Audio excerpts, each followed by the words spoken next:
Hello વિદ્યાર્થી મિત્રો, સ્વાગત છે તમારું આપણી YouTube ચેનલ એક્સેલન્સ ક્લાસીસમાં. આપણે ભણીએ છીએ ધોરણ 10 નું ગણિત. ધોરણ 10 ના ગણિતની અંદર આજે આપણે ભણીશું ચેપ્ટર નંબર 5 સમાંતર શ્રેણી, જેની અંદર સ્વાધ્યાય 5.3 નો દાખલા નંબર 19. આનાથી આગળના 1 થી 18 દાખલા, એના સિવાય સ્વાધ્યાય 5.2, સ્વાધ્યાય 5.1, એના સિવાય આ ચેપ્ટરની અંદર આવતી તમામ થિયરી અને સૂત્રના વિડિયો આગળ આપણે જોઈ ચૂક્યા છે. જો તમે ન જોયા હોય તો તમે પ્લેલિસ્ટમાં જઈ અને જોઈ શકો છો. તો ચાલો આજે આપણે ભણીએ દાખલા નંબર 19. તો દાખલા નંબર 19 ની અંદર સૌપ્રથમ આપણે રકમ સમજીશું અને ત્યારબાદ અહીં કઈ રીતે ગણતરી કરવાની છે તે જોશું. તો અહીં કીધું છે દાખલા નંબર 19 માં કે લાકડાના 200 ગોળવા નીચે પ્રમાણે ગોઠવેલા છે. અહીં એક આકૃતિ આપેલી છે કે જે સામાન્ય આકૃતિ છે, એટલે અહીં મેં ડ્રો નથી કરેલી. અહીં કીધેલું છે કે નીચે લાકડાઓ આપેલા છે જે ગોળ છે, એટલે એના માટે શબ્દ વાપરેલો છે ગોળવા. જે લાકડા છે એમાં 200 લાકડા ગોઠવેલા છે જે હારમાં ગોઠવેલા છે. હવે એમાં તળિયાની હારમાં 20 ગોળવા એટલે કે 20 લાકડા, તેની ઉપરની હારમાં 19 લાકડા, એની ઉપરની હારમાં 18 ગોળવા વગેરે આવા 200 ગોળવા ગોઠવવા માટે કેટલી હાર થશે અને સૌથી ઉપરની હારમાં કેટલા ગોળવા હશે. એટલે દાખલા તરીકે જો અહીં નીચેની જે હાર છે એમાં કેટલા આપેલા છે તો કે 20, એના પછીની તો કે 19, એના પછીની તો કે 18, આવી જ રીતે ઉપર ચાલ્યું જાય છે. તો આવી રીતની કેટલી હાર થશે, આવી રીતે આપણે આ પહેલી હાર, આ બીજી હાર, આ ત્રીજી હાર, તો આવી કેટલી હાર થશે તે આપણે શોધવાનું છે. અને એના સિવાય ગોઠવવા માટે કેટલી હાર થશે, અહીં કેટલી હાર થશે અને સૌથી ઉપરની હારમાં કેટલા ગોળવા હશે. એટલે કે અહીં જે ક્રમ આવશે કે અહીં 20, 19, 18, તો અહીં જે લાસ્ટ હાર હશે એટલે કે જે છેલ્લી હશે તેમાં કેટલી સંખ્યા એટલે કેટલા ગોળવા થશે તે આપણે કહેવાનું છે. તો ચાલો અહીંયા આપણે સમાંતર શ્રેણી મુજબ ગણતરી કરીએ. તો કઈ રીતે છે તો જો એક શ્રેણી કંઈક આવી બને છે કે સૌથી નીચેની હારમાં 20, તો અહીં આવી રીતે બનશે કે 20, તેનાની ઉપરની હારમાં 19, તેની ઉપરની હારમાં 18, બરાબર આવી જ રીતે ચાલ્યું જાય છે. તો હવે અહીં શું કીધું છે તો કે આવા કેટલા ગોળવા ગોઠવવાના છે 200. તો અહીં આપણે કંઈક આવું આપી દીધું 200 ગોળવા એટલે કુલ ગોળવા આપી દીધા, એટલે કે SN કેટલા આપી દીધા 200. તો અહીં ગોળવા એટલે આપણે લાકડા સમજશું 200 ગોળવા આપી દીધા છે, એટલે કે આ ગોઠવવા માટે કુલ કેટલી હાર થશે, એટલે કે અહીં કુલ કેટલી જે છે એ શ્રેણીને કેટલા પદ આપણે લેવા પડશે. તો એટલા માટે આપણે અહીં શું મેળવવાનું થયું તો કે અહીં આપણે n મેળવવાનું થયો. શું મેળવવાનું થયો n. એના પછી કેટલી હાર હશે એટલે કે આવી કેટલી હાર થશે, આ આપણે સંખ્યા શેની લખી છે તો કે હારમાં જે સંખ્યા આપેલી છે તે સંખ્યા લખી છે. તો આવી કેટલી હાર થશે એટલા માટે આપણે શું મેળવવાનું છે n. એના પછી સૌથી ઉપરની હારમાં કેટલા ગોળવા હશે, એટલે કે અહીં જે છેલ્લું પદ આવશે Sn, જેટલા પદોનો કુલ 200 સરવાળો થઈ જશે જ્યાં સુધીમાં એ આ લાઈનનો છેલ્લું સૌથી પદ હશે. તો એ છેલ્લું સૌથી પદ હશે એ શું હશે તો કે છેલ્લા હારમાં ગોળવાની સંખ્યા. તો છેલ્લું પદ એટલે એને આપણે શું કહીએ છીએ લાસ્ટ પદ, એટલે કે an અથવા તો l પણ આપણે કહીએ છીએ. તો આ રીતે એટલી વસ્તુઓ આપણે મેળવવાની છે. તો સૌપ્રથમ આપણે શું મેળવશું તો અહીં જો Sn આપી દીધો છે, એના સિવાય અહીંથી આપણે અમુક વસ્તુઓ મળી જશે. શું મળશે તો જો a એટલે પ્રથમ પદ કોને કહેવાય તો કે શ્રેણીનું જે પહેલું પદ હોય તે 20. એના સિવાય અહીં આપણે d મળી જાય. d એટલે શું તો કે સામાન્ય તફાવત. સામાન્ય તફાવત કેટલો છે તો કે a2 - a1 કરવું પડે. તો a2 - a1 એનું સૂત્ર છે a2 19 - 20. તો 19 એમાંથી -20 કરવાના સૂત્ર મુજબ બીજું પદ માઈનસ પહેલું પદ. તો 20 મોટા એટલે નિશાની માઈનસ, 20 માંથી 19 બાદ કરશો એટલે કેટલા આવી જશે 1. તો અહીં d કેટલો આવે છે -1. તો આપણી પાસે a છે, d છે, Sn છે અને શું મેળવવાનું છે n.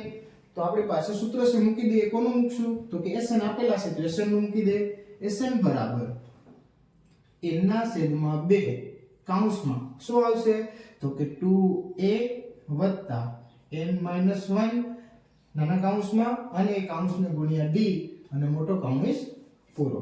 હવે Sn બરાબર 200, અહીં લખી દેશું 200 બરાબર n. n કેટલા છે મેળવવાના છે તો n ના છેદમાં 2 કૌંસમાં 2a, તો 2m ના a ની જગ્યાએ કેટલા લેવાના છે 20. તો અહીં લખી દઈએ 20 પ્લસ n મેળવવાના છે એટલે n-1 એમના એમ રહેશે, કશું નહીં થાય. અને d કેટલા છે તો કે -1, તો અહીં લખી દઈશું -1 અને મોટો કૌંસ પૂરો કરશું. હવે સાદું રૂપ આપી દઈએ. 2 આ સાઈડ લઈ લેશું તો 2 × 200 એટલે કેટલા થઈ જશે?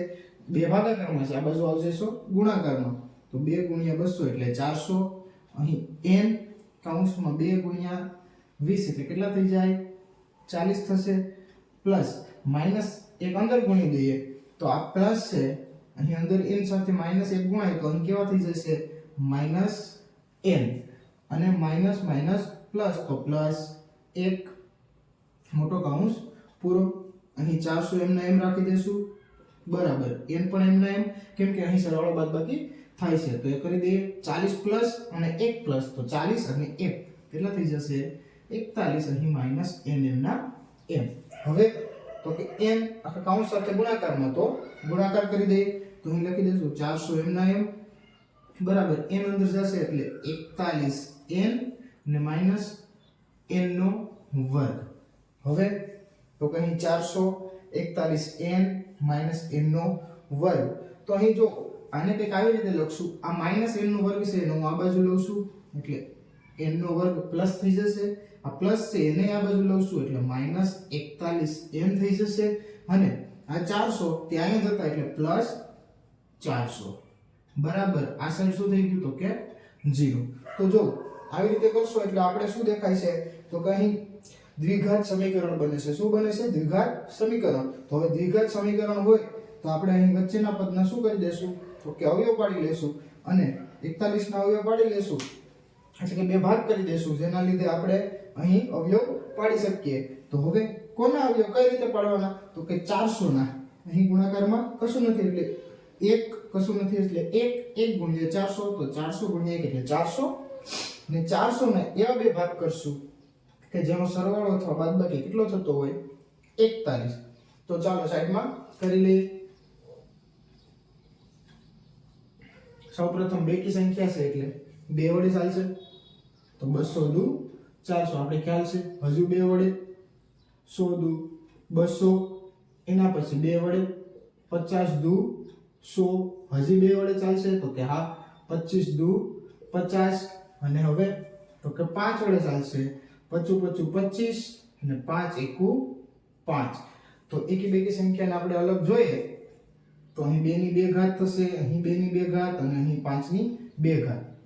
અહીં 2 ની 2 ઘાત, 2 ની 2 ઘાત, અહીં 5 ની 2 ઘાત. તો 2 ની 2 ઘાત એટલે 4, અહીં 2 ની 2 ઘાત એટલે 4, 5 ની 2 ઘાત એટલે અહીં 25 થશે. તો 25 અને આ બંનેને ભેગા કરી દેશું તો કેટલા થઈ જશે? ચોકે ચોકે 16. તો 16 અને 25 તો એનો એવો કયો સંબંધ છે કે 41 આવી શકે?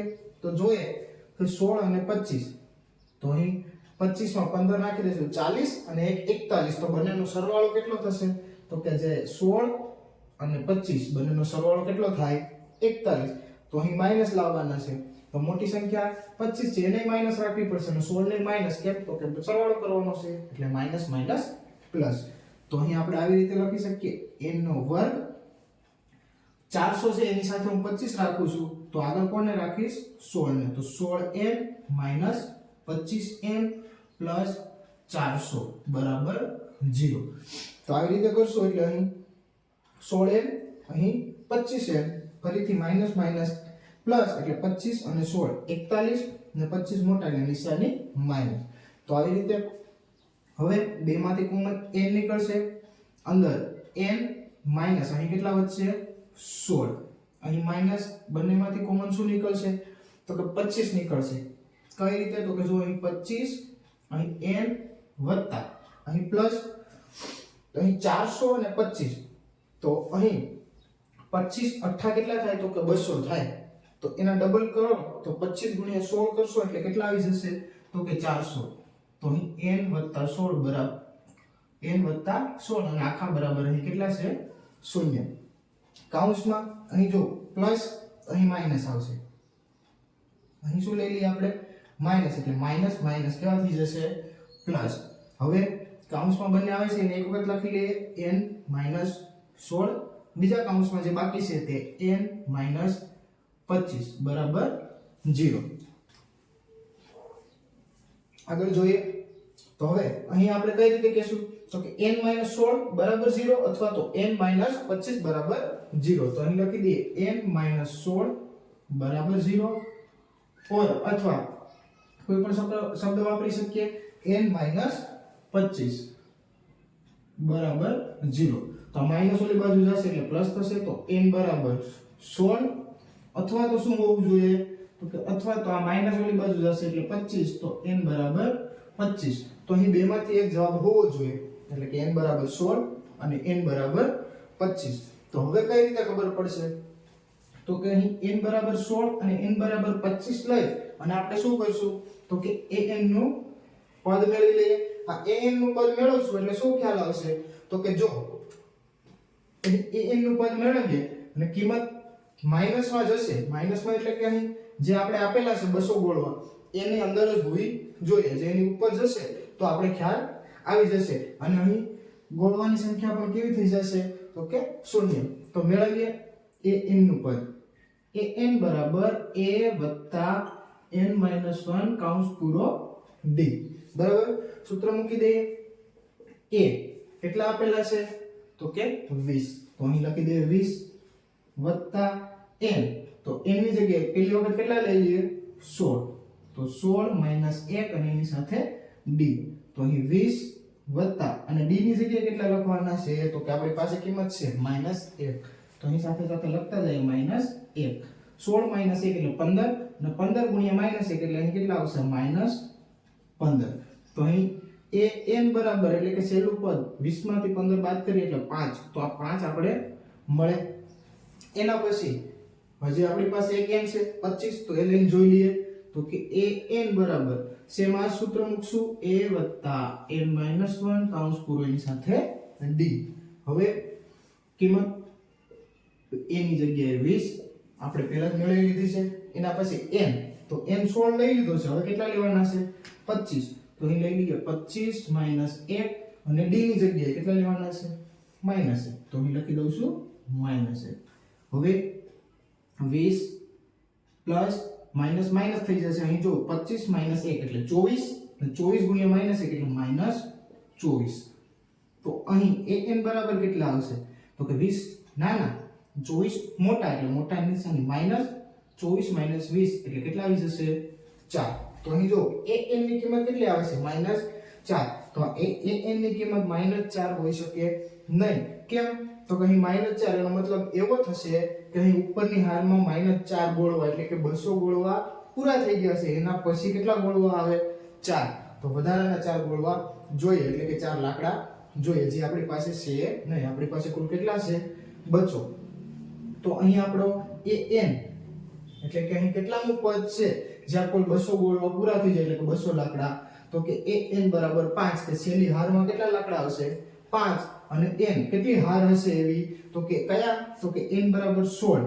તો અહીં n બરાબર 16 આપણો જવાબ છે. અહીં બોક્સ કરશું. n બરાબર 16 હશે ત્યારે કેટલા તો કે ત્યારે કેટલી હાર થશે તો કે n બરાબર 16 એટલે કે 16 હાર થશે. તો અહીં આપણે આવી રીતે જવાબ લખવાનો થશે કે અહીંથી આવા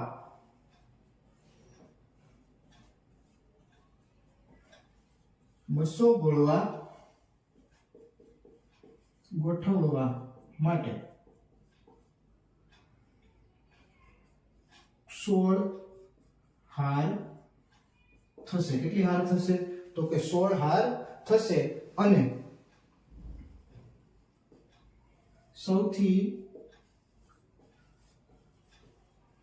ઉપરની હારમાં કેટલા હશે તો કે અહીં an બરાબર 5 એટલે કે અહીં કેટલામું પદ હશે તો કે પાંચમું 5 આવશે લાકડા ત્યારે આપણે કુલ લાકડા 200 સરવાળો કેટલો થઈ જશે 200 એટલે આપણા લાકડા ગણતરીના કેટલા હતા 200 તે પૂરા થઈ જાય એટલે કે હારમાં સૌથી ઉપરની હારમાં 5 અહીં શબ્દ વાપરેલો છે ગોળવા એટલે આપણે શબ્દ વાપરશું 5 ગોળવા. તો અહીં